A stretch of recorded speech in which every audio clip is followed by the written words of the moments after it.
How can charitable organizations build a sustained culture of philanthropy? Jim Langley, president of Langley Innovations, says, "Speak with your donors and listen to what they have to share." In this video series, Jim shares decades of expertise and his commitment to helping institutions develop the most effective strategies to build broader and more lasting communities of support. If you're a fundraiser, tune in now. Every video with Jim is a masterclass. Hello, I'm Susan Axelrod. Welcome to part 2 of this 3-part video series, The 3 Deep Desires That Drive Philanthropy. If you're just joining this series now, I invite you to go back and listen to part 1, in which you'll receive context and learn about the first of the 3 deep desires that drive philanthropy: to believe in something. For this video series, I'm interviewing Jim Langley, president of Langley Innovations, a philanthropic consultancy that believes in deep listening. Recently, I did a casual informational interview with Jim after I saw him quoted in the New York Times about Jeffrey Epstein and charitable giving. I'll share the link to that discussion in the show notes. In that discussion, I heard Jim speak out an organic thesis from his decades of work in the philanthropic sector. I invited him to participate in this 3-part series to go deeper on it, and I'm glad he said yes. Hello, Jim. Welcome back. Hello, Susan. I'm glad you asked. Thank you so much. Well, if there's one thing I've learned, you can ask. That's right. It's a good lesson. You'll be surprised who responds, right? Exactly. So why don't we have you start with taking a minute or two here to just recap a few of the main points that we talked about, the overall construct of the framework, of the 3 deep desires that drive philanthropy, and a little bit about the first one, believe. Sure, Susan. After decades of fundraising and fundraising leadership, and in the process trying to do a lot of research as to why people gave, I started to see a crystallization of what I had learned. And I knew that crystallization was important if I were to convey that information in a helpful way to nonprofit leaders and to fundraisers. You can't go on and on. You can't pour piles of research on people's head and say, figure it out. So as I started to think about it, I realized there were 3 deep donor desires, not just transactional interest, but deep donor desires that I saw at work in some combination over and over again. And they were to believe, to belong, and to better, to believe in something greater than ourselves, to belong with kindred spirits and work on something joyously toward goals, shared goals, that provided great satisfaction. And ultimately, the test of both was, are we making something better? So in the last episode, we focused on the believing portion, and I look forward now to developing the belonging portion of that. And I think through the whole series and related materials to provide people listening with some practical tools about how do you go about building a stronger community of shared purpose from which philanthropy will more naturally, joyously, and plentifully flow. Beautiful. There is one thing I want to say that we discussed it in the framework of the industry a little bit, and Yes. how things in the industry of fundraising and philanthropy have changed. We started coming into data analytics, metric measures and use of online applications. And in some ways, Jim, you and I certainly remember the days before, where we did hard letters. Then we were like, hey, go to email, right? And now we're coming back into write a letter, right? Exactly.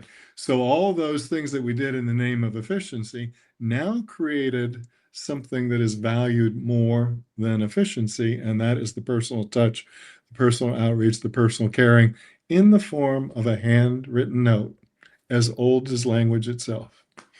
Yeah, and actually, that really does bring us right to the next idea of the three desires that really drive philanthropy, and that is to belong.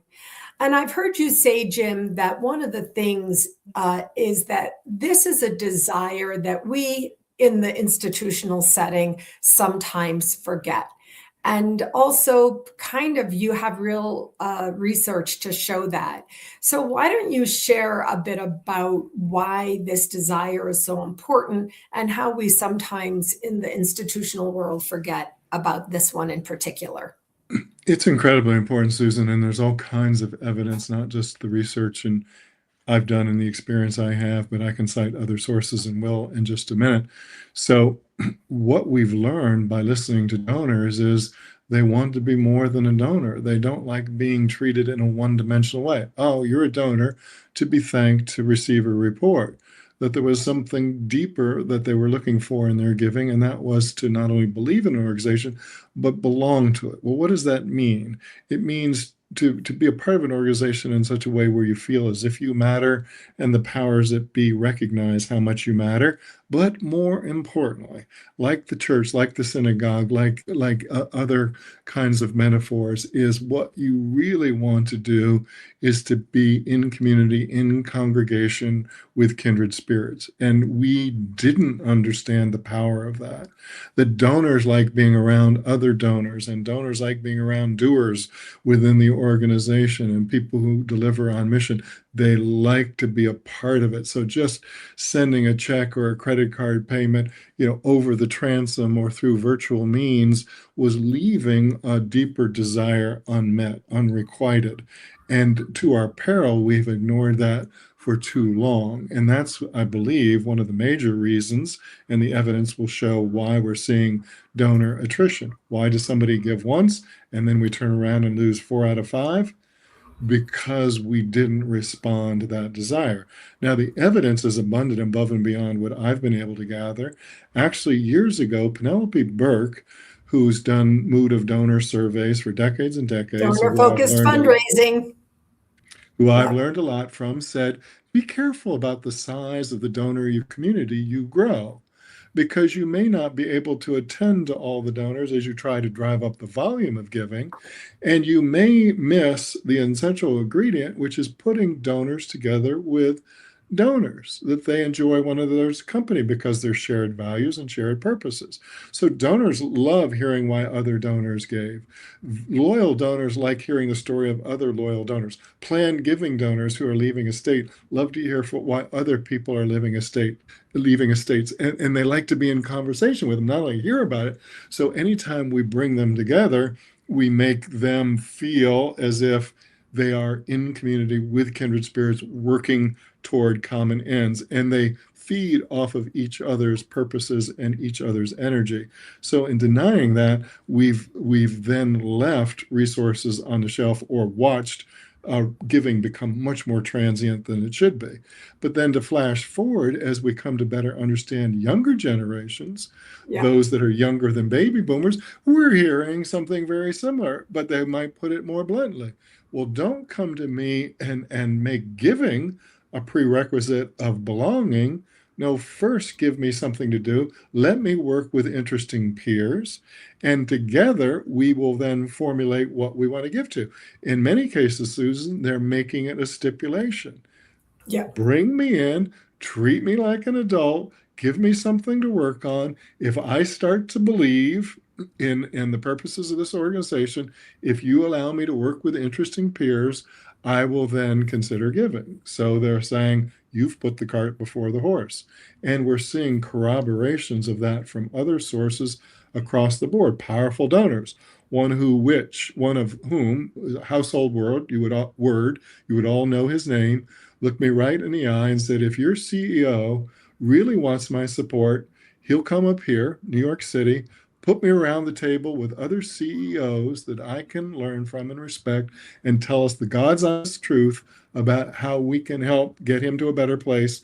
You'll earn my support. But you hear the stipulations? Put me around the table with other people.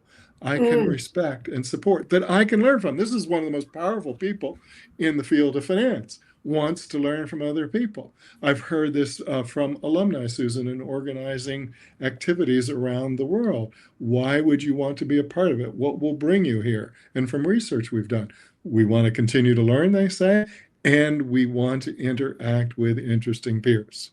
So you see what they're actually expressing, which I'm crystallizing, is belonging to an organization, belonging to purpose. But you can't belong to something if you're by yourself. You can only belong to something if you're in human company. And you won't feel as if you belong if you're just looking at each other. You got to be working on something together. You got to be trying to help each other or help lend your collective talent to achieve a shared goal. So if I could give you just a couple of other quick examples about the power of belonging. So in Canada last year, 2025, a study was done, and I found it so moving because the authors of the study, were trying to understand why so many people have stopped giving. Same is true in Canada as is in the United States. In the US, we've lost a third of giving households in a 30-year period of time. When I started my career, Susan, 75% of Americans were giving every year to at least one purpose. It's now down to about 45%. So you see, giving to institutions has shrunk considerably, dramatically, and it's worrisome because it also speaks to the health of democracy. The more we are willing to help each other in tangible ways, the more democracy itself works. The more we pull back and just protect ourselves, the more imperiled we, the people, as a powerful unifying concept is. So this Canadian study said the reason people are falling away is isolation. Yeah. They don't belong. They're not in community. They may have isolated themselves in the virtual world, or they may have fallen through the cracks as community has eroded. As you know, there are fewer opportunities for neighbor to help neighbor in any concrete, tangible way. People have fallen away into a virtual world, into greater isolation, and it's isolation itself that is counter philanthropic. So if we want to renew the philanthropic spirit, then we must renew commitment to community and to helping each other. That's what belonging is. A second quick anecdote, and maybe you or some of your listeners can help me in this, but I retained something from my youth that I didn't fully appreciate, and I can't find where it comes from. But the story goes something like this. It was a famous philosopher, maybe a French philosopher, who, like all philosophers, spent most of his life looking for the meaning of life, study, and he wrote very elegant treatises on life and values, and spent an entire life, but still felt as if he was missing something. And then at some point in his life, in his later years, he happens upon an urgency, an emergency, where I believe a dam or a dike has broken. And he's called to help with people of all backgrounds, of all beliefs. All of a sudden, they're thrown together in trying to salvage a dike or a levee. And so sandbags are being compiled, and people are working fervently, and those sandbags are being delivered. People are stacking them up. They're being passed from hand to hand. And this great philosopher, having spent all his life studying the meaning of life, then said, there it was, given to me, not in a classroom, not through reading, but realizing how vitalizing it was, how enjoyable it was to be mixed with all sorts of people, to be working in a common way toward a common end. In this case, it was survival, but ultimately out of survival comes safety. So they're rushing to repair this levee or dike or whatever it was that broke. And he says, never did I better understand the meaning of life than at that desperate moment. Oh my gosh. Wow. When I When I s- belong to my fellow human being. Has anybody, Susan, have you been in a concert where everybody's singing, or a sports event, and you forget who voted for who? You're all pulling toward the same end, or you're all singing. Or in my case, recently having gone to a dance, and people of all backgrounds and all ethnicities and all social strata, are dancing together happily, and nobody's asking, what do you believe in? Who did you vote for? What is your earning power? We are together as one, and it's just so sweet and so beautiful. So beautiful. I just want to bring up the graphic of this construct to show the belong desire has a flock of birds in it. It has a flock of birds flying together. And, the example of humanity being thrown together to salvage a levee, a dike that holds the water back, and everybody's all in. This really truly speaks to one of the things that we talked about in part one of this series, which is opportunity.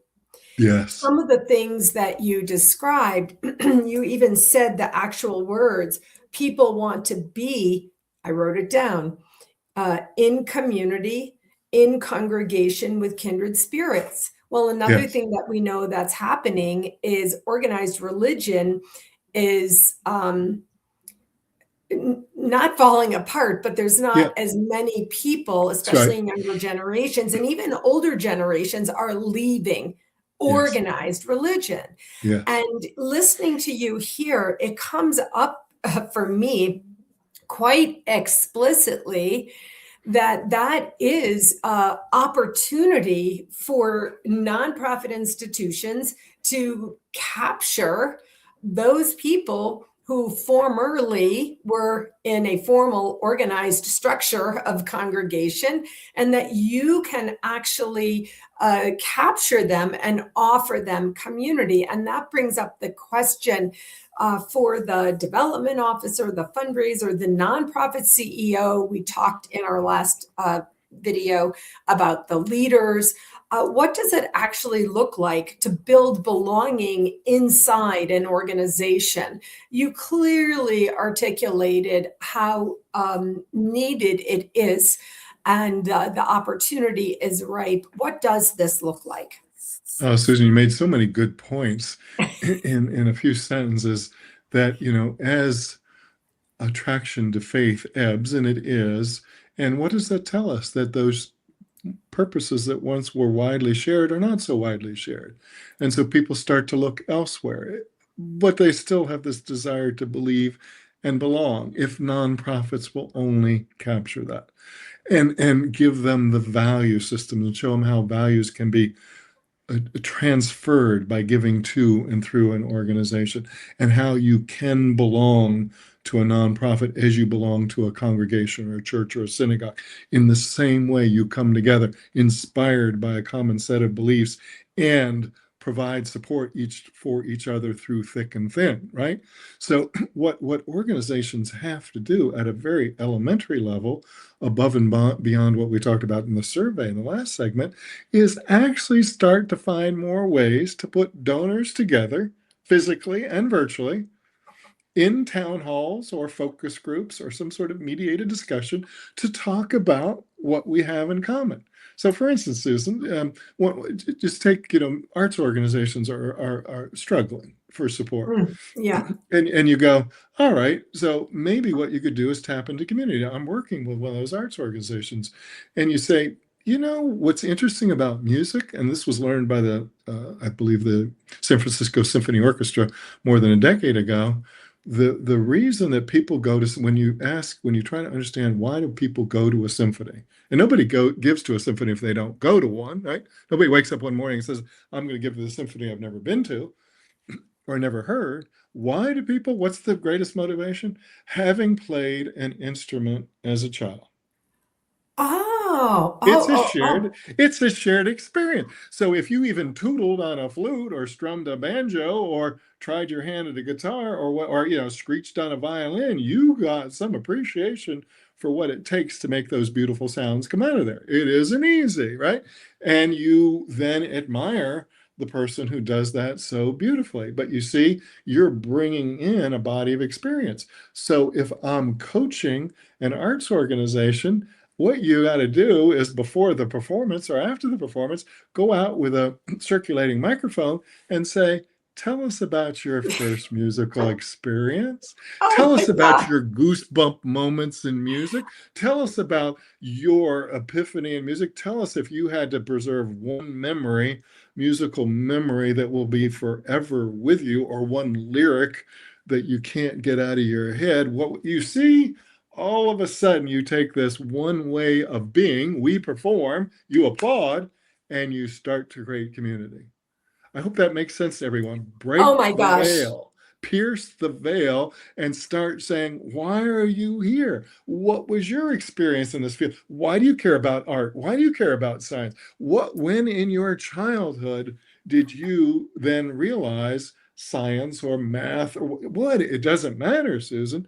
You see, then you stitch together individual experience into the fabric of congregation, community, whatever it is that we brings us together. Gosh, if we were sitting in a classroom setting with a dozen representatives from a dozen different nonprofits, I would go around the room to every single mission represented and say, how can you apply this tactic? Because what you described is my personal, when I teach, I'm people know, like I'm walking, I'm looking at people, I'm asking them personal questions to engage in whatever it is that I'm doing or speaking about. And I was just thinking, why recently this really happened. Why did I go to the food center to pick up boxes for a food drive and see 24 volunteers scurrying around, packing the bags for the drive-through section where people in need of food can drive through? And the answer might be there, but for the grace of God go I, or that Yes. was me, Yes. or I grew up that way, Yes. or I want to show my children, how much we have, all the things. So Yes. that would be really fun to do in a classroom. I love how, Oh, get donors talking to each other and get a moderator listening to what it is about this field that drew you to it. And right. then feed that what you came looking for sustenance, feed them that. Why do volunteers give 10 times more over their lifetime than passive donors? They're in community, they're seeing work, but guess what, they're shoulder to shoulder with people working toward common cause, and it is an incredibly powerful bond, and your values get reinforced, just like you said, there but for the grace of God go I. That could be me. But then when you see somebody with the same gleam in their eye, with the same thought, you feel less alone. You feel this is, this is so rewarding to be here. I want to I come mean, back. it's so good. Again, using myself as an example, I co-founded a global movement for Jewish girls because I'm a Jewish mother. I have Jewish daughters, and the person who runs the organization now, we have shared values, even though we don't agree on everything, Jim. But we have Of shared course, values about of that. course. And then my husband did pass away, and then basically, she gave me an opportunity to make a beautiful legacy tribute to my husband by naming a book, writing a whole page on him. And it was the biggest gift I've ever made, which I Right, never right. imagined There you I go. would make. And, but when I'm there, I'm in community. That's real for me. And we could come up with a ton of examples. So let's, there is an aspect we talked about last time, and that is there really is so much goodness. Like you said to me, I'm thinking about all these things that you said, but this is not designed to be a deep dive. It's designed to be a survey, an overview Right, of right, this construct. So right. I guess I'll say, how do we're speaking to fundraisers, development officers, nonprofit leaders, board members, people like you said, also what I teach, everybody's a fundraiser in an Right, organization, right.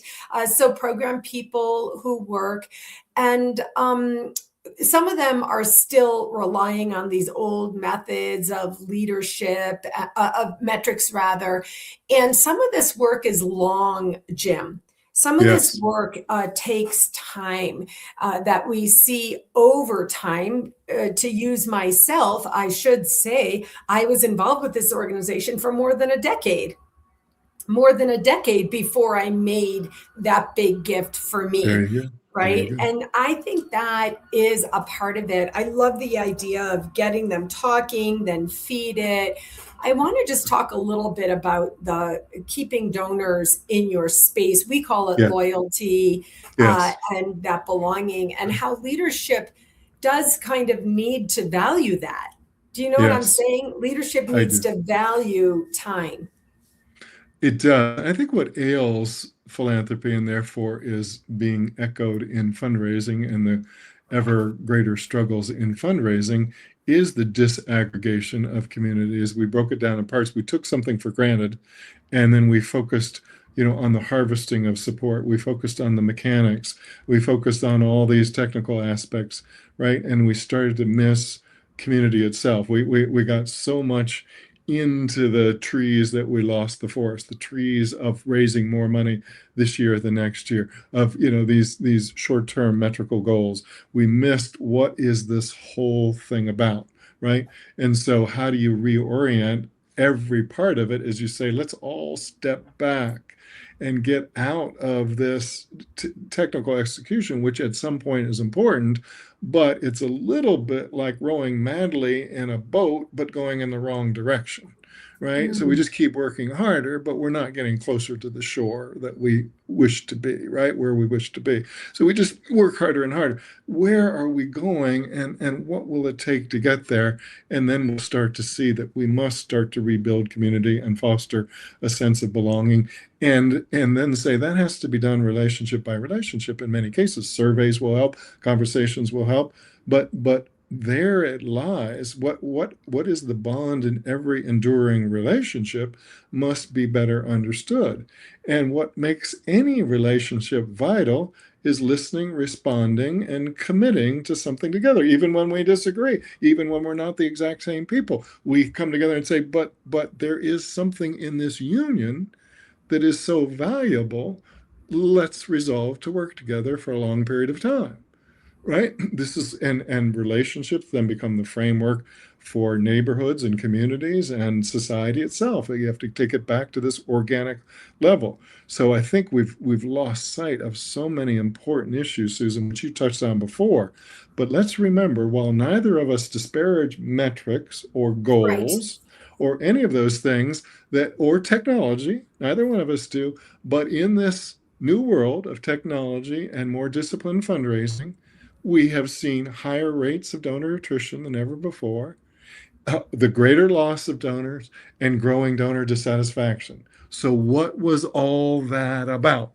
You lost sight of the core objective. We, the people, determined to build more perfect communities as we see them that respond to what we think is important. There is no fundraising strategy. There is no wizard in fundraising. There is no charismatic fundraiser. There is no amount of money that you can pour into this if you don't understand the building block is the relationship itself. And one person to feel complete likes to be in union with at least one other person and to use their collective talents to be something greater than themselves. That's what partnerships are about. That's what community is about. And that's what nonprofits have to be about. I mean, my gosh, it's almost like a universal prayer to which I want to say amen. It You know, is a prayer. it really truly is. The bottom line that I'm hearing from you is belonging is a fundamental human need. Yes. And We we only have to look at ourselves to feel how we feel exactly. ourselves. Yeah. And So to what feel happened where we lost that, Susan, where we started to think people were different from us, that something that we knew and gleaned from our own interpersonal relationships somehow didn't apply to fundraising. So good institutional relationships are nothing more than good human relationships writ large. And all of us who have been in any kind of enduring, successful relationship have something to contribute to that.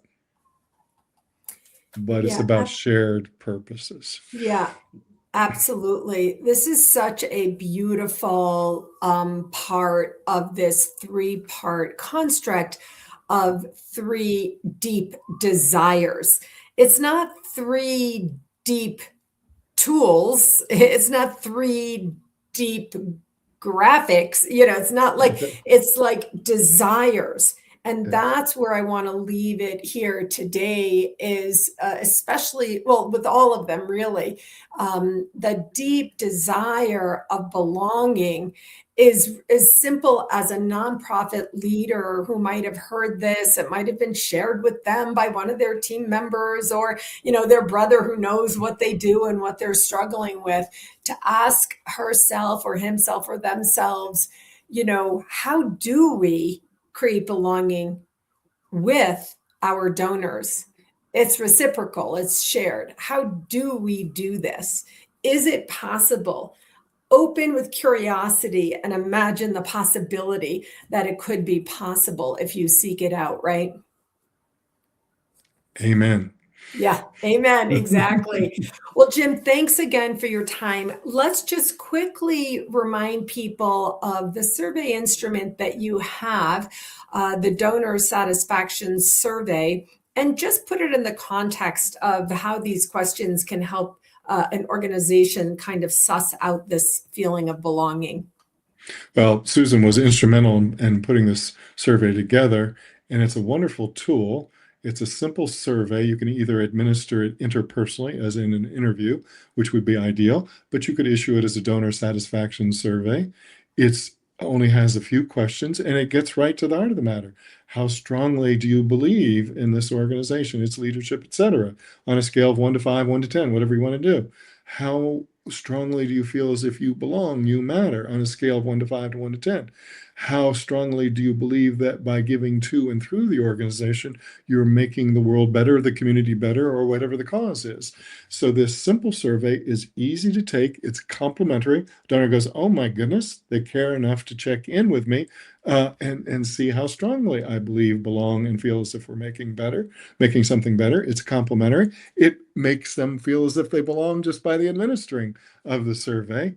And then from it, you will yield results. The difference between where you hope donors are in believe, belong, and better, and where they actually are. You'll create a baseline. And from that baseline, you will be able to measure progress going forward, strengthening belief, strengthening belonging, strengthening that sense of bettering. And as you do, this elusive community of shared purpose, this culture of philanthropy, you will see start to take shape. It's long work, it's valuable work, it's important work, but at least it starts to turn us from this ever depleting cycle of losing support, of donor turnover, to a growth mode. Believe, belong, better. And Susan's create this instrument which will allow us to create a baseline from which we can measure performance going forward.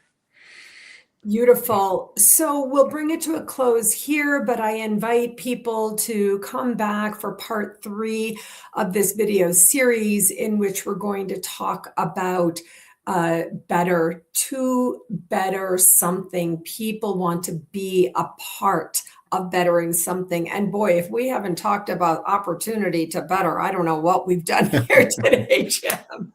That's All right. right. Thanks again, and I'll see you next time.